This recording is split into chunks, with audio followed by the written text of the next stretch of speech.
if you would please introduce yourself and tell us what you're doing here at the Donkey Welfare Symposium. Yes, my name is Jessica Anselment. I'm the Director of Communications with the Peaceful Valley Donkey Rescue.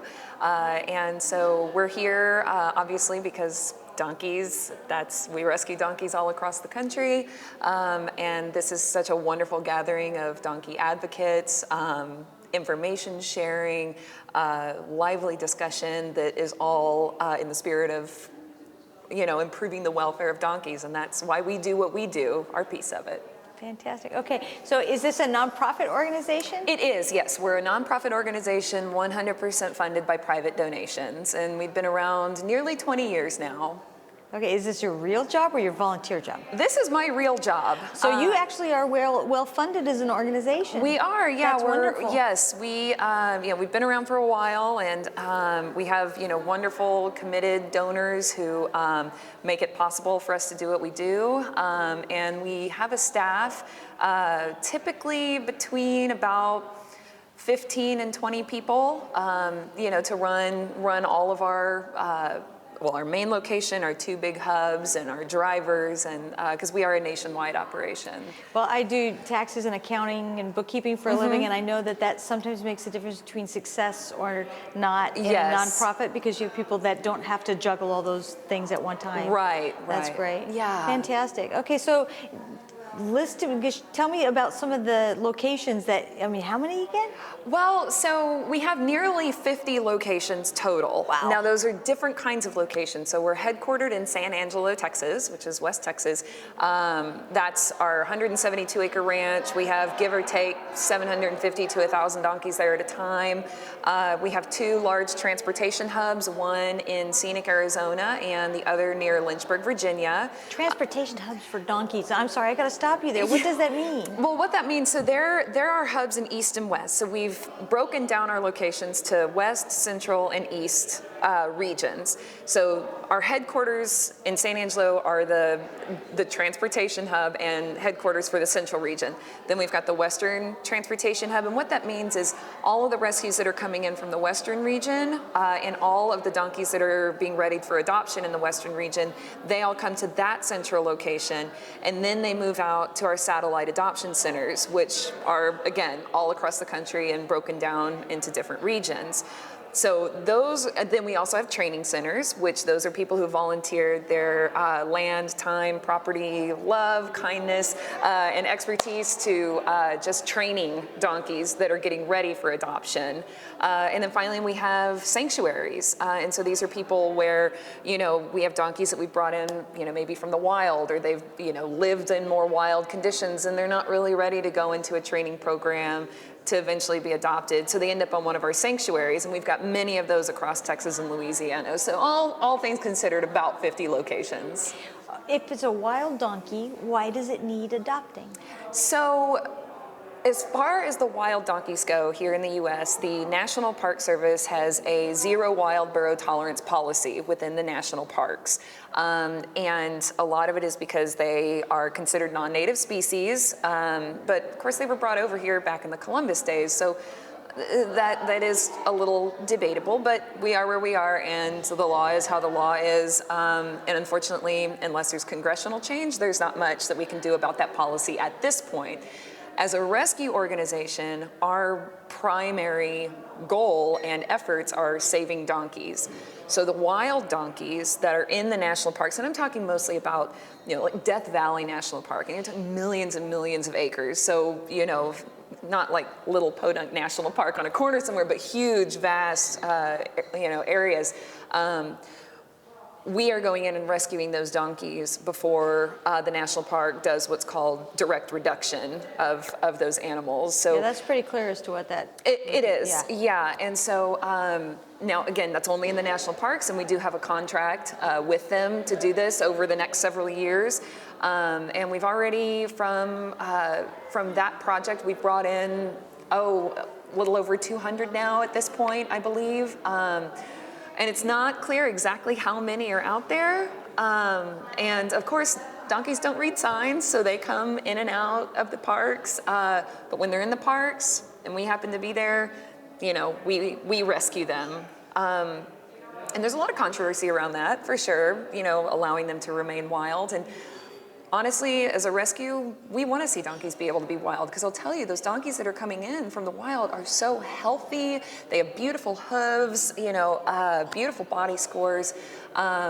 But at the end of the day, their lives are in danger, and we can't turn a blind eye to that. Yeah, it's sort of an irony, because when we were in Teddy Roosevelt National Park, last year, a year before, one of the things that was really bizarre to see was they have a herd up there. They have a horse herd up there.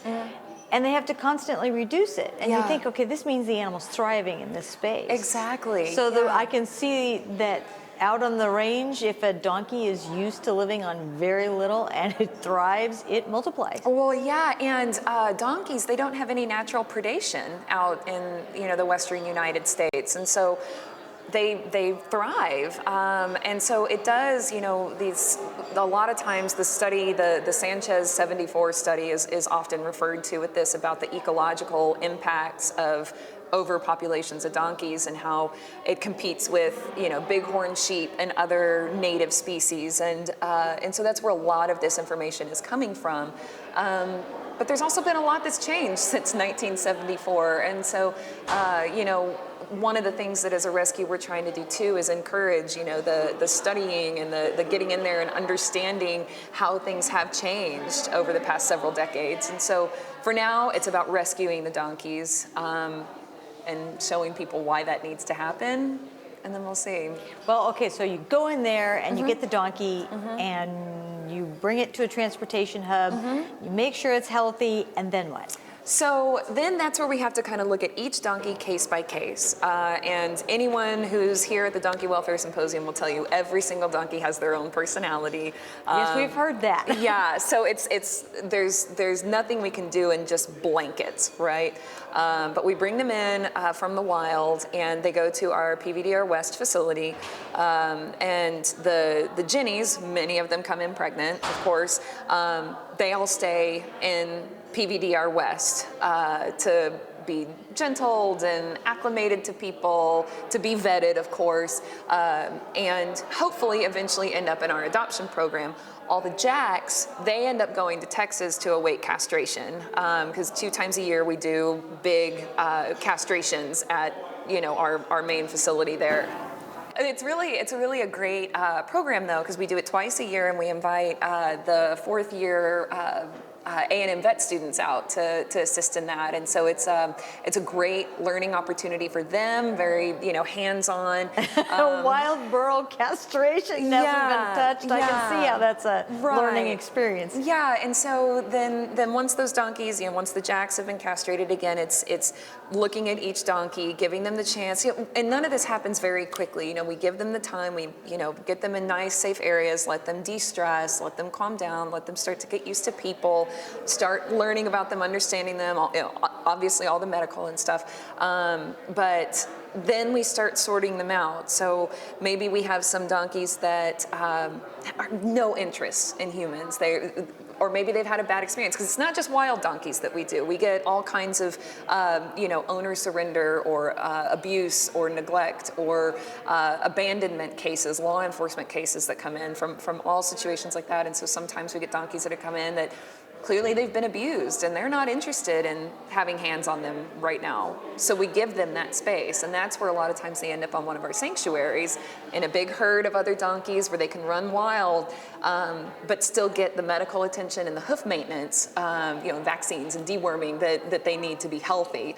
And so we start just separating them out. You know, we have the donkeys that maybe go to sanctuary. We have the donkeys that move into our training program. We also have a special needs group of donkeys that have, you know, donkeys that have issues that can't be remedied, or, you know, that make it a little too difficult to adopt them out.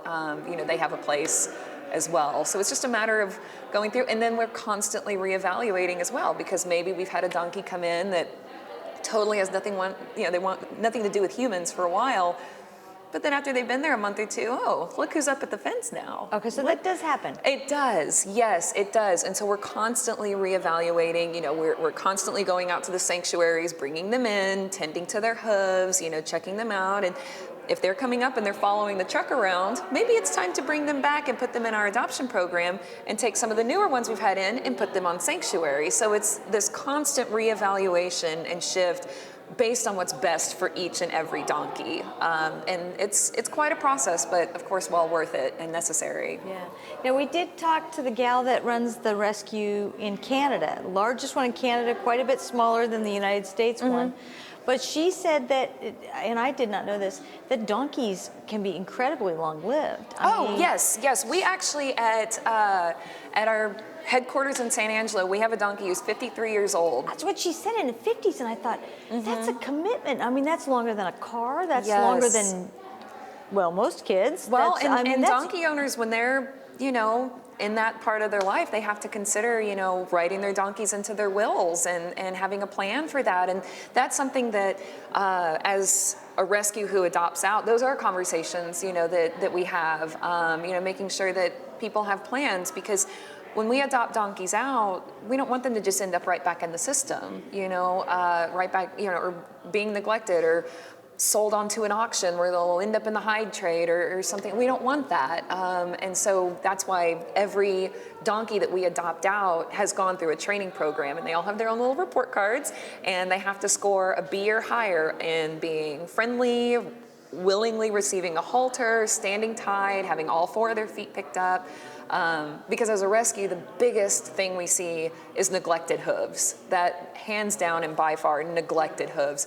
And so we want to set our adopters up for success by first going in, getting the donkeys used to having their feet handled to the point where they're willingly having, it's not out of force, it's not out of, anything, intimidation or anything. It's giving them the time to learn, to become comfortable, so that then the adopter can carry on with and be successful in that regard. And so all of that plus personality, you really have a lot to deal with when you think about the factors that go into that. Yes, and so we rescue about, on average, about 700 donkeys a year. Wow. And it is an unfortunate reality that we can't take every single rescue submission case that comes in, and a lot of it is because we have to consider location and funding. And when you're running a rescue, you have to run it like a business. We will never take on more donkeys than we can afford. And so, if this is someone who wants us to rescue a donkey that's on some remote island somewhere and there's no way to bring it over and no funding to do it, well, maybe we can't right now, but let's see what options start to form. But it's, as a rescue, that's something that we have to be very mindful of. We're all bleeding heart animal lovers, and we want to rescue every single animal and love on every single animal. But the reality of it is, if you don't have the funding, what are you doing? Then you can't support this animal you've committed to rescue. So there's a lot that goes into every single case that we have to take in. And yeah. So in circumstances where you have an animal that's not going to care if it's crossing state lines or national lines, and it could wander into Mexico and it could wander into Canada, you've got this issue all across South America. I understand Brazil's got a huge issue with feral donkeys. Do the organizations kind of work together to pool resources to say, hey, I got this donkey, blah, blah, blah, or we'll take it and you can't? I mean, what difficulties might there be with an animal that's not going to necessarily think of state and federal lines? Well, that's kind of a tough question to answer, because we work in all of the lower 48. Plus, we've worked in Hawaii. We actually did a big rescue in Hawaii. Yes, that can be found on our website. Details about that. That was years ago. We actually, flew. What was it? 120 donkeys, I believe, all the way to because they had this feral donkey population down there, and it was. Anyway, so the only state we haven't worked in yet is Alaska. And oddly enough, I got an email just, 2 weeks ago, someone wondering if they rescued in Alaska. Okay, so now that actually makes me wonder why, because one of the things I asked a Canadian girl was, if prospectors use this animal, and according to Javier's pictures in there from his genetic donkey tracing, they use them in pack mining and things like that. You would think there would at least be some donkeys in Alaska. Oh, I'm sure there are. Yeah, but it is, as far as transfer, it's already, what's the word? We have to be by the books, of course, when we're crossing state lines. And that's already, you know, there's certain paperwork you have to have and certain certificates you have to have and certain blood tests you have to have all before you can transfer over state lines. And we're by the book on that, and we have to follow that very carefully. And sometimes that changes. We have to make sure that we're up to date, and it varies from state to state.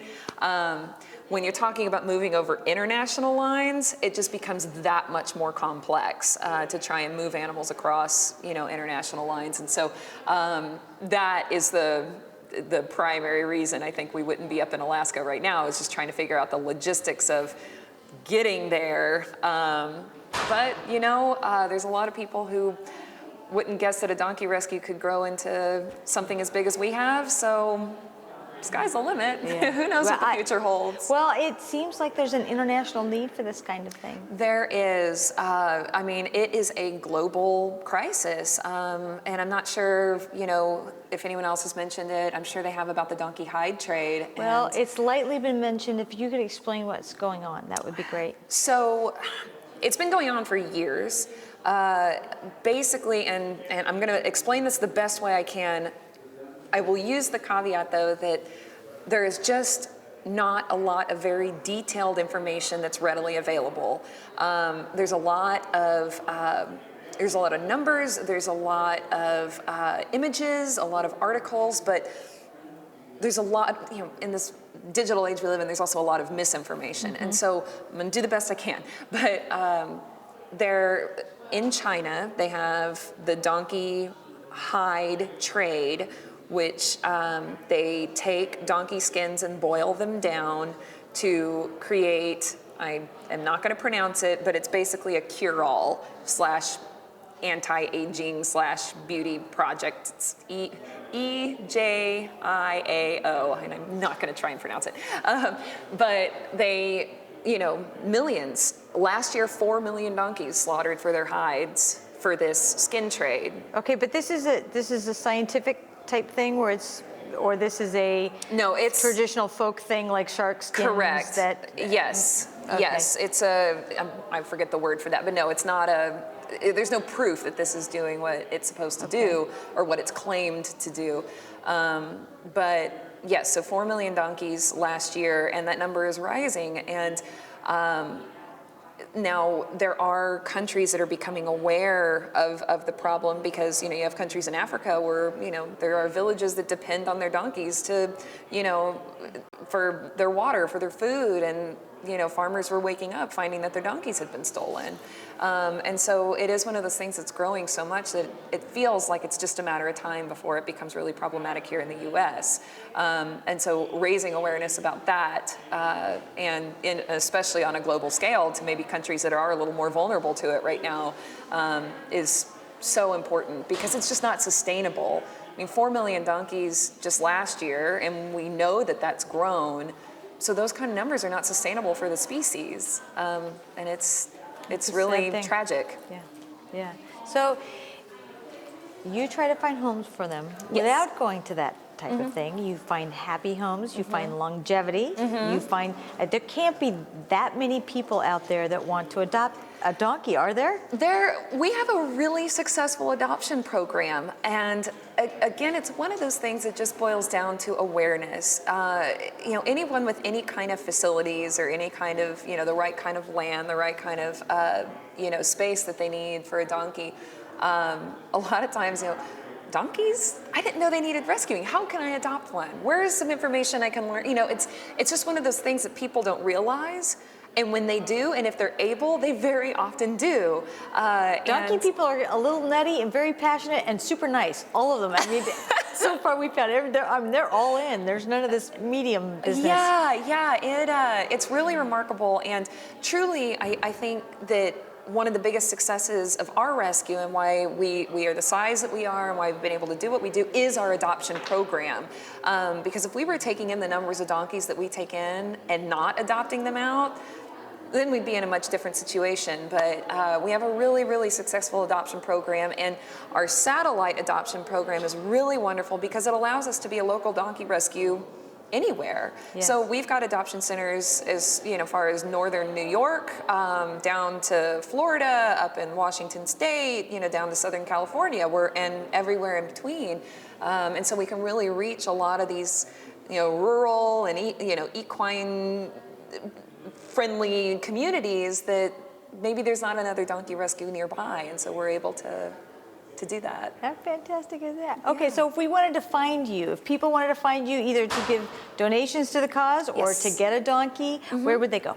donkeyrescue.org is our website, and from there you can learn all about our rescue, where we came from, why we do what we do.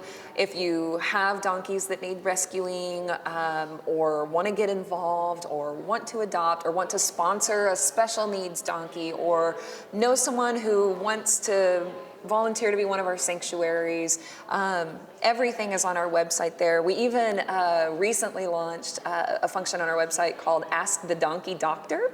And again, that kind of goes back to that. There's a lot of misinformation out there, and you get all the people on Facebook that are offering all, these remedies and things, and a lot of, vets that maybe donkeys are something they just don't deal with very often. So this Ask the Donkey Doctor, you could submit questions on our website, and those questions go directly to donkey vets, donkey expert vets, one of which, Eric Davis, who you've probably spoken to or will speak to, Aaron Goodrich, who's also here today, these vets that specialize in donkey care. And it's a free thing on our website. You just submit the question. We get our vets to respond, appropriately. We get it back to them. And so that's another cool thing. If you already have donkeys and you're just looking for another opinion or looking for another resource, then we've got that as well. And lots of YouTube videos about how to handle a reluctant donkey's feet, how to trailer a donkey who has never been trailered before, so we have a lot of how-tos and helpful information, because again, we want to see the longevity of these donkeys be a good one. Yeah, and maybe like my house and the chickens, when 8 chickens is enough and 9 is too many. Yeah. Yeah. Well, thank you so much. We appreciate you taking the time. Thank you. Wonderful.